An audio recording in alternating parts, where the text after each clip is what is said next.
Alright. My name is Rowe Lucian, and today I will be talking about a lesser known group of interest of the Foundation, the Parawatch Wiki. Group of Interest, Parawatch Wiki. Database ID 1109. Areas of Operations: North America, Europe. Online sites. Threat level: green. Overview. The Parawatch Wiki is an online web forum of conspiracy theorists, paranormal enthusiasts, and amateur writers, operating with the intent of investigating and exposing anomalous phenomena. Geographically, the group is disparate, its users primarily hailing from North America and Europe. No common background exists. Age, careers, and other demographics vary.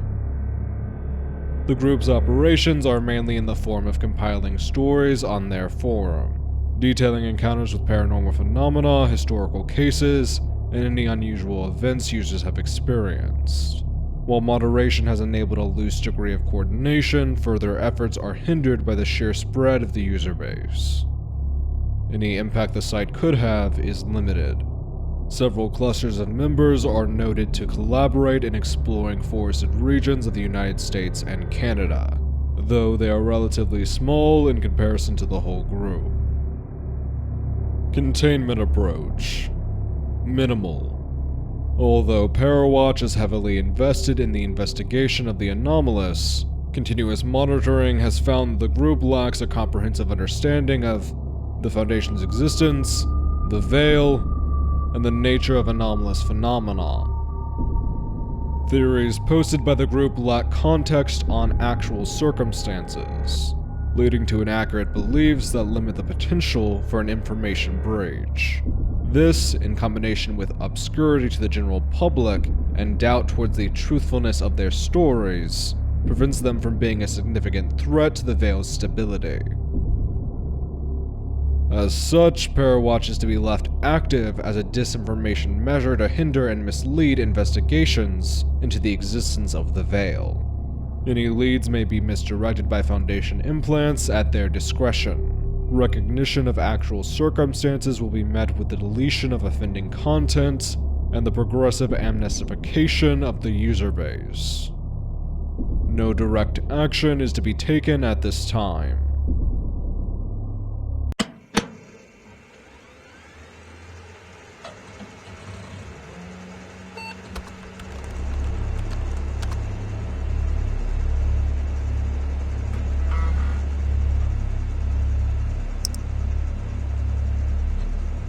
My brother used to be a fisherman. 6 in the morning, he'd shift out of bed, drift into the kitchen, sift through breakfast without so much as a single clink of a utensil, and once I'd wake up, the house would be empty. He'd drive to the lake, a few minutes off the town outskirts, and once he was content, he'd drive home. Same hours, same timing. Always caught, always released. Always kept to the vicinity of town. The small-scale lifestyle. Liked it best that way, he told me. I never worried about him. He was a strong guy, and even if hick flare radiated off of him with enough force to set a Geiger counter ringing, he was smart. He could find his way through a forest and trace his steps with the precision to repeat the same path a day later. Knew better than to go out fishing when it was night. It's when the weird things start to swim. But even the few times he did, he'd turn back safe and sound. It was why he was the only person people trusted with finding me when I went missing. Here's what I remember of it myself. At 4 in the morning, I left bed, unable to sleep, and went to the kitchen to make breakfast. I left a set of plates and utensils on the table, pulled my brother's fishing gear from the closet, and without a single clink, stumbled out of the house. From what I hear, several people saw me treading the path my brother normally drove along to the lake. I'd never gone that way before. All I was thinking of was the dull, warm wind and a pinching pain at the roof of my mouth. No one intervened. They all thought I was heading to see my brother. I blacked out. Here's what other people have told me. At 6 in the morning, my brother found blood in the kitchen.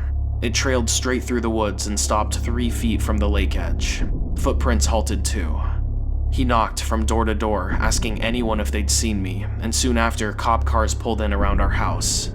They told him to stay put, that they could handle a search and rescue operation, but while they scoured the lake, he went off on his own. My neighbors wished him luck. At 9 in the morning, he came back, my neighbors asking if he found any signs of me. My brother stepped past them and locked the front door shut. Every blind was dragged down, every curtain closed. The people who saw him go in said he had a 1,000-yard stare. He didn't come out for hours. At 6 in the afternoon, just as storm weather rolled into the region, my brother unlocked the front door. He told my neighbors he was going fishing. He carried a loaded shotgun with him to the car.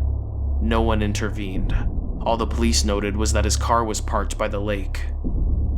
Sometime early in the next day, a mile from town, surrounded by nothing but tree after tree after tree, I woke up. There was a hole in the roof of my mouth. My brother's shotgun, blood smeared and unloaded, laying in my hands. Lake water soaked my clothes. I couldn't remember what happened that night. I couldn't remember where my brother went. I couldn't remember why half of him was dripping on the dirt next to me. The paramedics who found me said there was a fishhook in my mouth. I left town for good. I settled into an urban apartment, one in a city where the streetlights never fail to shield you from the shadows, where I've stayed ever since. But that night clings to me. Whether it's the numbness I feel or the blank spots I recall, what happened out there has left a permanent scar on me. Having to hear people go through similar experiences to mine, some having even less resolution than mine, makes it worse. This is why I joined Parawatch. I want to document all of the unnatural events myself and others have experienced, to inform people on what lurks just out of our sight, to help anyone who has the misfortune to encounter it. I want to bring people the resolution they need. For those of you who are passing by, I hope you take the time to read what we've compiled, to better avoid the circumstances people like myself have fallen victim to. And for those of you who are in it for the long haul, welcome to the Watch. We aren't in this darkness alone.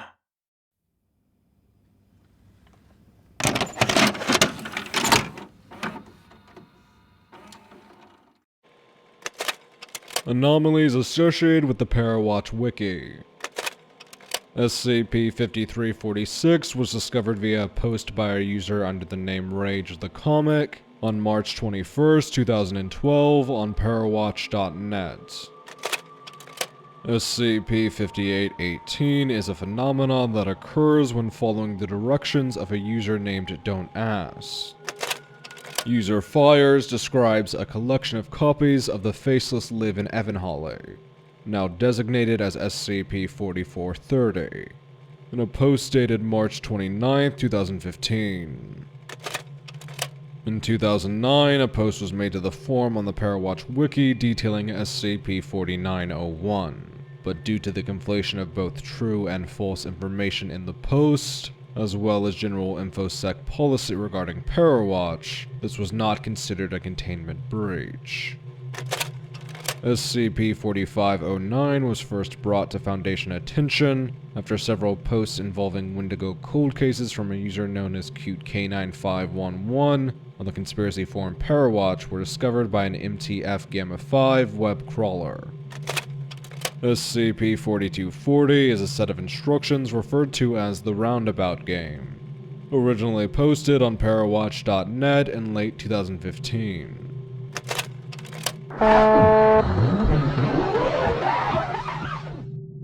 Foundation web crawlers are still currently scrubbing through each post on the forum to find any connection to any previously existing or currently undocumented SCPs. It's tireless work to separate fact from fiction. Alright, that's all I have to say on this topic.